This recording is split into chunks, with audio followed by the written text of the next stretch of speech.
બાબત ગણાવી શકાય. આનાથી શું થયું કે જ્યારે વિષયો સોંપવામાં આવ્યા ત્યારે એમને આવકના સાધનો ઊભા કરવાની પણ મંજૂરી આપવામાં આવે. જેમ કેન્દ્ર સરકાર પોતાને દાખલા તરીકે રેલવે અને ડિફેન્સ છે એ કેન્દ્ર સરકાર પાસે હોય તો ડિફેન્સ અને રેલવે પર નાણાં ઊભા કરવાનો આશય પણ કેન્દ્ર સરકારનો જ હોય અને એનો હક પણ કેન્દ્ર સરકારને મળે છે. તો શિક્ષણ અને આરોગ્ય જેવી બાબતો જે છે એ રાજ્ય સરકારના લિસ્ટમાં આવે છે. તો એનો અર્થ એ થયો કે શિક્ષણ અને આરોગ્ય સંબંધી નાણાં ઊભા કરવાનું શ્રેય પણ રાજ્ય સરકારને જ આપવું ઘટે. કેટલીક યાદીઓ એવી હતી જે બંનેને સ્પર્શતી હોય, પણ એમાં નિયમ એવો છે કે એમાં કેન્દ્રનો હાથ ઉપર રહે. દાખલા તરીકે બે રાજ્યો વચ્ચે પાણીની વહેંચણીનો મુદ્દો કે બે રાજ્યો વચ્ચે કોઈ થતા હદના ઝઘડાનો મુદ્દો, તો એને સંયુક્ત યાદીમાં સમાવવામાં આવે, જ્યાં કેન્દ્ર સરકાર અને રાજ્ય સરકાર બંને સાથે મળી અને એ યાદી મુજબના કાર્યો એ કરી શકે. તો લોર્ડ રિપને એ જ રીતે બધી જ સરકારો વચ્ચે એક સમન્વયનો સેતુ ઊભો કરવા માટે, પ્રાંતોને પોતાની આવક વધારવા માટે આ પ્રકારના વિષયો નિયુક્ત કર્યા અને એણે આર્થિક વિકેન્દ્રીકરણનો પાયો નાખ્યો. મોટાભાગના ઇતિહાસકારો એક મતે સ્વીકારે છે કે આ કાર્ય કરી અને રિપને આર્થિક સ્વતંત્રતાના ક્ષેત્રે એટલું જ નહીં, સ્થાનિક સ્વરાજ્યની સંસ્થાઓના ક્ષેત્રે એટલું મોટું પ્રદાન આપ્યું કે એને સ્થાનિક સ્વરાજ્યની સંસ્થાઓનો પિતા કહેવો પડે. તો ઇતિહાસકારો એ મતે પણ એક મત છે કે એને આપણે સ્થાનિક સ્વરાજ્યની સંસ્થાઓનો પિતા ગણી શકીએ. અને એણે આ જે કાર્ય કર્યું હતું એનાથી પ્રજાને સીધા જ ડેમોક્રેટિક વેલ્યુ તરફ લઈ જવાનો જે માર્ગ હતો એ મોકળો થયો હતો અને જાણે અજાણે ભારતીય સ્વતંત્રતા સંગ્રામને એક બહુ જ મોટો લાભ આનાથી મળવાનો હતો, જે ભવિષ્ય કહેવાનું હતું. કારણ કે ડેમોક્રેટિક વેલ્યુ જ્યારે નીચેના સ્તર પર એસ્ટાબ્લિશ થાય છે ત્યારે એની અસર ચોક્કસ ઉપરના સ્તર સુધી બહુ જ સારી રીતે થતી હોય છે. એટલે ડાઉનવર્ડ ફિલ્ટરેશન થિયરીને બદલે અપવર્ડ જવાની પ્રોસેસ આપણને રિપનમાં દેખાય છે. એટલે સ્થાનિક સ્વરાજ્યની સંસ્થાઓ દ્વારા ડેમોક્રેટિક વેલ્યુનું પ્રતિસ્થાપન કરવું એ રિપનનું એક બહુ જ મહત્ત્વપૂર્ણ કાર્ય આપણે કહી શકીએ છીએ. એ પણ એક બાબત છે કે એણે જે વિષયો નિશ્ચિત કર્યા હતા કેન્દ્ર યાદી, રાજ્ય યાદી અને સંયુક્ત યાદી પ્રમાણે, એ વિષયો છેક 1819ના મોન્ટેગ્યુ ચેમ્સફર્ડ સુધારા સુધી અકબંધ રહ્યા હતા. એનો અર્થ એ થયો કે 1919 સુધી આ ધારાની અસર મહદઅંશે પ્રવર્તતી રહી હતી. જોકે વચ્ચે લોર્ડ કર્ઝને થોડુંક એને બ્રેક આપવાનો પ્રયત્ન કરેલો હતો, પણ તેમ છતાં રિપનની આ વિકેન્દ્રીકરણની નીતિની અસર આપણને છેક 1919ના મોન્ટેગ્યુ ચેમ્સફર્ડ સુધારા સુધી જોવા મળે છે. એ રિપનની મહાનતાનું એક લક્ષણ ગણાવી શકાય. સ્થાનિક સ્વશાસન પર એણે 1882માં બીજો એક પ્રસ્તાવ આપ્યો જે રિપનનું બહુ જ મહત્ત્વપૂર્ણ કાર્ય ગણાવી શકાય. આ જ કડીમાં એ હવે આગળ વધે છે અને એણે ગામોમાં સ્થાનીય બોર્ડ, જેને આપણે પંચાયત કહીએ છીએ, પંચાયતી રાજ વ્યવસ્થા આપણે કહીએ છીએ, એ સ્થાનીય બોર્ડ, પ્રત્યેક જિલ્લામાં ઉપવિભાગ, નગરોમાં નગરપાલિકાઓ, આ બધું સ્થાપિત કરવામાં આવ્યું. આનો અર્થ એ થયો કે ગ્રામીણ પ્રજાથી લઈ અને નગરની પ્રજા એ સ્થાનિક સ્વરાજ્યની સંસ્થાઓમાં સીધી રીતે પોતાનું સ્વશાસન સ્થાપિત કરે એ દિશામાં હવે એ આગળ વધી. આ એક બહુ જ મોટું કામ હતું. અત્યારે પણ આપણે જ્યારે વાત કરીએ છીએ કે ભારતીય બંધારણની એક સૌથી મોટી મહત્ત્વપૂર્ણ બાબત કઈ, તો કે ડેમોક્રેટિક વેલ્યુને છેક છેવાડાના માણસ સુધી લઈ જવી અને એને છેવાડાના માણસને ડેમોક્રેટિક વેલ્યુને આરોપિત કરી અને એનું ડેમોક્રેટિક ડેવલપમેન્ટ કરવું, એટલે કે લોકશાહીગત મૂલ્યોને સ્થાપિત કરવા અને સમગ્ર ભારતમાં પ્રજાતંત્રને છેક પાયાથી લઈ અને ઉપરના લેવલ સુધી એક સીધી રીતે, એક જ રીતે એને શરૂ કરવું. તો આપણો જે આ ઉદ્દેશ છે એ જાણે કે લોર્ડ રિપને એની પહેલી લાઈન દોરી હોય એવું આપણને લાગે છે. અને એણે આ રીતે નગરપાલિકાઓ, ઉપવિભાગો જિલ્લામાં, એટલે જેને આપણે અત્યારે જિલ્લા પંચાયત કહીએ છીએ, તે ગ્રામીણ ક્ષેત્રે પંચાયતની બહુ જ વ્યવસ્થિત ભૂમિકા ઊભી કરવાનો પ્રયત્ન કર્યો. એટલું જ નહીં, પણ એણે આર્થિક વિકેન્દ્રીકરણની નીતિનો અમલ અહીંયા પણ કરાવી અને એ લોકોને આવકના સાધનો વધારવા, એટલું જ નહીં, એમની સમસ્યાઓનું નિરાકરણ સ્થાનિક લેવલે જ આવે અને બહુ ઝડપથી આવે પંચાયત જો છેક કેન્દ્ર સરકાર સુધી કે રાજ્ય સરકાર સુધી જો જશે તો એનું કાર્ય ક્યારેય પૂર્ણ નહીં થાય, અથવા તો એ સમય વીતી જશે, અથવા તો એમાં વર્ષો વીતી જશે. એ રિપન સુપેરે જાણતા હતા. એટલે લોર્ડ રિપને આ એક સ્થાનિક સ્વરાજ્યની સંસ્થાઓ શરૂ કરાવી. એટલું જ નહીં પણ એમને એમના હાથમાં અધિકારો પણ આપ્યા.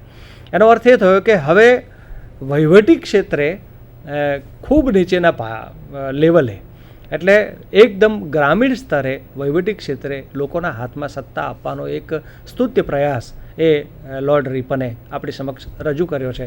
અને એટલા માટે જ લોર્ડ રિપનને સ્થાનિક સ્વરાજ્યની સંસ્થાઓના પિતા કહેવામાં આવે છે.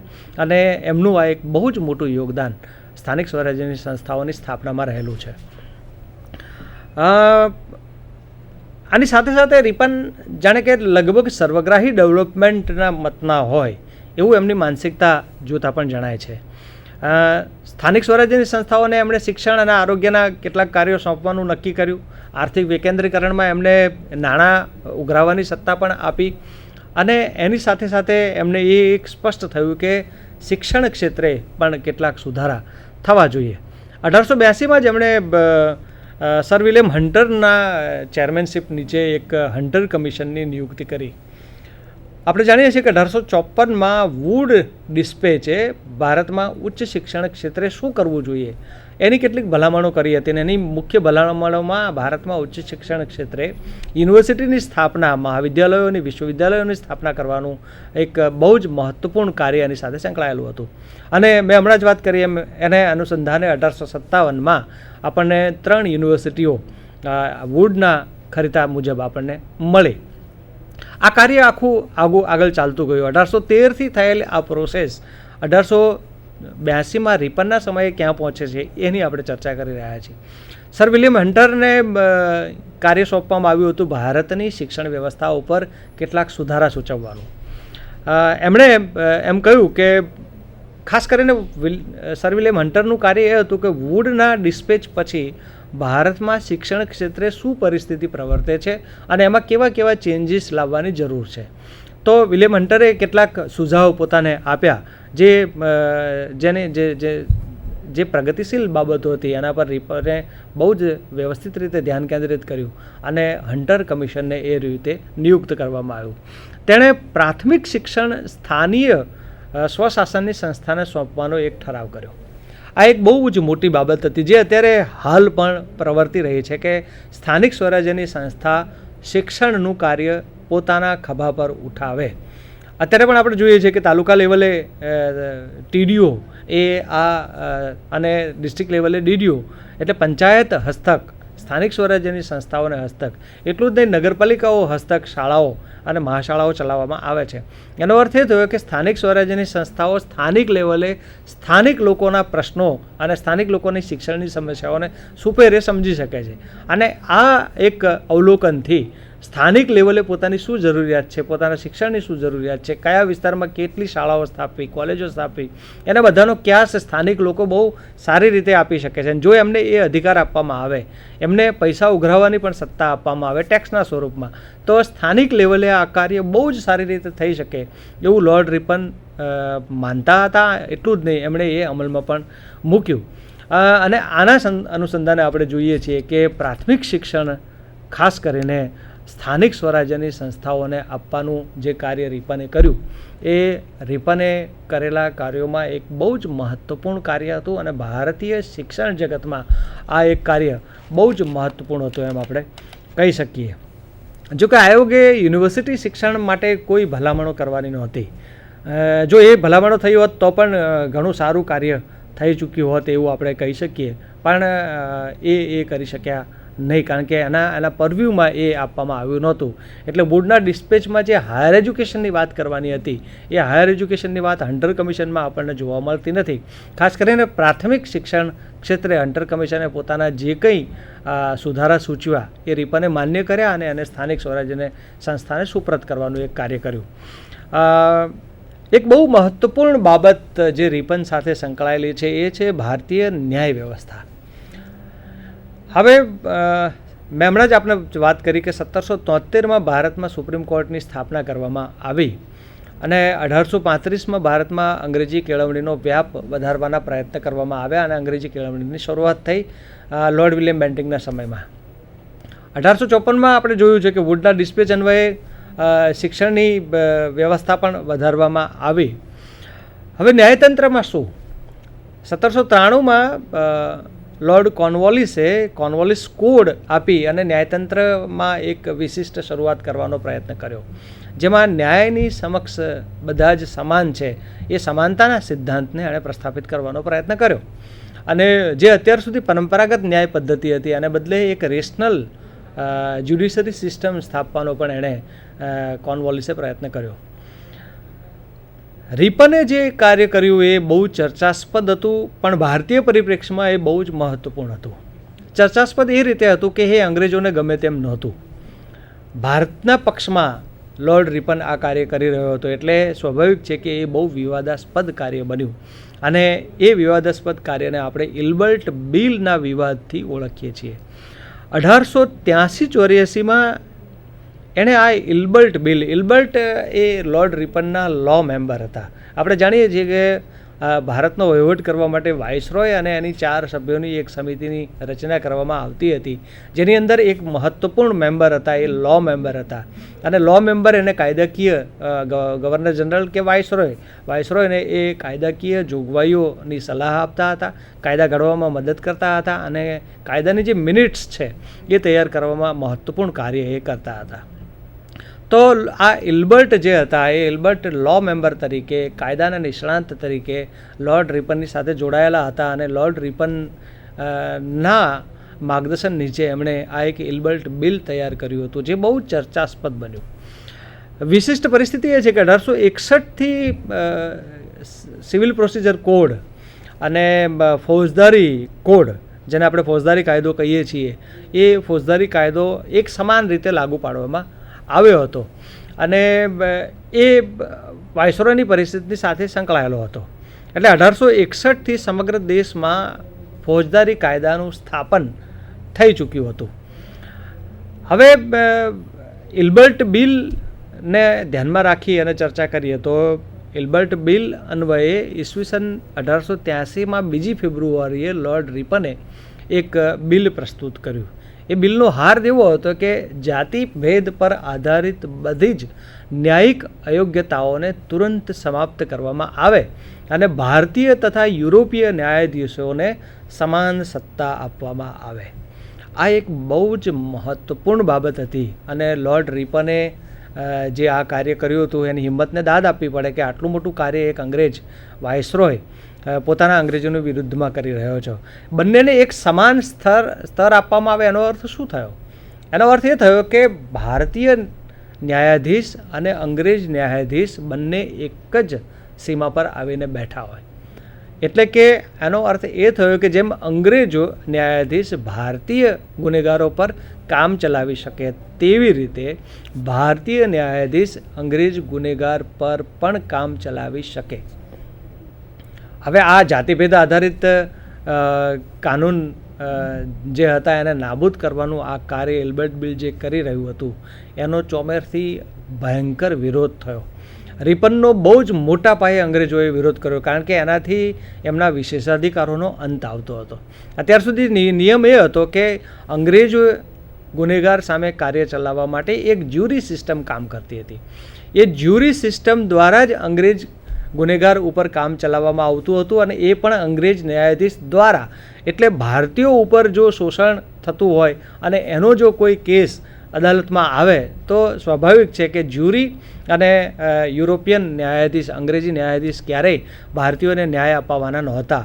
એ ચોક્કસ એ કેસ તરફેણમાં જતો હતો અંગ્રેજોની. તો આ સેન્સમાં રિપને કરેલું આ કાર્ય એ એટલું બધું ચર્ચાસ્પદ બન્યું હતું. જોકે મેં હમણાં કહ્યું કે ભારતીય પરિપ્રેક્ષ્યમાં એ બહુ મહત્ત્વપૂર્ણ કાર્ય હતું, કારણ કે ભારતીયોને અને અંગ્રેજોને બંને ન્યાયાધીશોને એ સમાન સત્તા આપવાના મતનો હતો. તો આ સમાનતાનો જે ન્યાયનો સિદ્ધાંત હતો, જે હમણાં જ મેં કોર્નવોલિસની ચર્ચા કરી કે એણે ન્યાયમાં સમાનતાનો સિદ્ધાંત પ્રસ્થાપિત કરવાનો પ્રયત્ન કરેલો હતો, એ ખાસ કરીને હિન્દુ અને મુસ્લિમની સાથે વધારે સંકળાયેલો હતો, જોકે અંગ્રેજોની સાથે સંકળાયેલો નહોતો. એનો અર્થ એ થયો કે અંગ્રેજો માટે અલગ કાનૂન નિર્ધારિત હતા 1857 પછી તો એમણે આ ક્ષેત્રે બહુ જ ફૂંકીને પીવાનું, જેને આપણે કહીએ છીએ કે છાશ પણ ફૂંકીને પીવાનો પ્રયત્ન કર્યો હતો કે કોઈ પણ કાયદો ઘડે છે ત્યારે એ કાયદો અંગ્રેજો પર કેવી અસર કરશે એનું એક વિઝન એમની પાસે હતું. એટલે કોઈ પણ નિયમાવલી ઘડતા પૂર્વે અંગ્રેજો પર અને ભારતીયો પર એની શું અસર થશે એના લેખાજોખાને ધ્યાનમાં રાખીને જ એ કાયદો ઘડવામાં આવતો અને એની પાછળ ભારતનું શોષણ તો કેન્દ્રમાં રહેલું જ હતું, પણ ભારતીય જનમાનસમાં જે પ્રગટી રહેલ સ્વશાસનની જે ભૂખ હતી એને દબાવવાનો પણ એક પ્રયત્ન એમનો હતો. પણ અહીંયા ડિફર થાય છે. રિપન અહીંયા જુદા પડે છે. રિપન ઇલ્બર્ટ બિલના કાયદાથી એ સૂચવવા માગતા હતા કે ન્યાયતંત્રની સમક્ષ બધા સમાન છે અને જે રીતે યુરોપિયન ન્યાયાધીશ ભારતીય ગુનેગારો પર કામ ચલાવી શકે એ જ રીતે ભારતીય ન્યાયાધીશ અંગ્રેજ ગુનેગાર પર કામ ચલાવી શકે, એમાં કશું ખોટું નથી. તો ન્યાયની સમાનતાનો અથવા તો સર્વોચ્ચ ન્યાયનો જે સિદ્ધાંત છે, જેને રૂલ ઓફ લો કહીએ છીએ, રૂલ ઓફ લો સ્થાપવાનો એક સ્તુત્ય પ્રયત્ન લોર્ડ રિપન દ્વારા થયો, પણ એનો બહુ જ મોટો વિરોધ થયો. બંગાળમાં તો એના વિરુદ્ધ જુલુસ નીકળ્યા અને એના વિરુદ્ધ સરઘસો પણ કાઢવામાં આવે. એટલું જ નહીં, કેટલાક અંગ્રેજોએ તો આવેદનપત્ર આપ્યું બ્રિટિશ પાર્લામેન્ટને, બ્રિટિશ રાણીને, બ્રિટિશ હાઈ કમિશનરને, અને એમણે કહ્યું કે રિપનને પાછો બોલાવવો જોઈએ અને રિપન અમારા વિશેષાધિકારોનો જ નહીં, અમારા ચરિત્ર હનનનો પણ આરોપી સિદ્ધ થાય છે. ત્યાં સુધી એમણે આ એક વાતને બહુ જ મોટું સ્વરૂપ આપી દીધું. એનું કારણ પણ એ હતું કે અંગ્રેજો જો વાંકમાં આવે અને ભારતીય ન્યાયાધીશ જો એ કેસ ચલાવે તો ચોક્કસ અંગ્રેજોને પણ સજા થાય, અને એવું અંગ્રેજો ક્યારેય ઈચ્છતા નહોતા. એક વાત એ પણ હતી કે જેને વ્હાઇટમેન બર્ડન્સ થિયરી આપણે કહીએ છીએ, અંગ્રેજો એવું સ્પષ્ટપણે માનતા હતા કે અમે ગોરા લોકો છીએ અને ભગવાને અમને નીચે એટલા માટે મોકલ્યા છે કે જેથી અમે શાસન લોકોને આપી શકીએ, અમે લોકોને સુસંસ્કૃત કરી શકીએ, અમે લોકોને સભ્ય બનાવી શકીએ. એમની આ માન્યતા ઉપર આ એક બહુ મોટો ફટકો હતો. તો અંગ્રેજોની વ્હાઇટમેન બર્ડન્સ થિયરીને પણ આ તોડી નાખે એ પ્રકારનું કાર્ય રિપને અજાણતા નહોતું કર્યું, જાણતા જ કર્યું હતું, પણ એ બહુ જ ખતરનાક કાર્ય હતું જે અંગ્રેજો માટે બહુ જ ચર્ચાસ્પદ હતું અને એમને બહુ જ મોટું નુકસાન કરતા હતું. તો વ્હાઇટમેન બર્ડન્સ થિયરીમાં માનનારા અંગ્રેજો પોતાના વિશેષાધિકારોને જવા દે એ મતના તો નહોતા, અને એવું જ્યારે ભારત એમના સામ્રાજ્યવાદનો હિસ્સો હતો, ભારત જ્યારે એમનું કમાતું સંસ્થાન હતું, ત્યારે અંગ્રેજો પોતાનો એક પણ વિશેષાધિકાર ભંગ ન થવા દે એ સ્વાભાવિક હતું. રિપને આ કાર્ય કર્યું, પણ અંગ્રેજોએ એનો બહુ જ મોટો વિરોધ કરતા છેવટે રિપને એમની સામે નમતું જોખવું પડ્યું અને પછી આ કાયદામાં એક કલમ ઉમેરવામાં આવી કે જો કોઈ પણ ભારતીય ન્યાયાધીશે કોઈ પણ યુરોપિયન પર એટલે કે અંગ્રેજ ગુનેગાર પર કામ ચલાવવું હોય તો પ્રથમ એને અંગ્રેજી ન્યાયાધીશોની બનેલી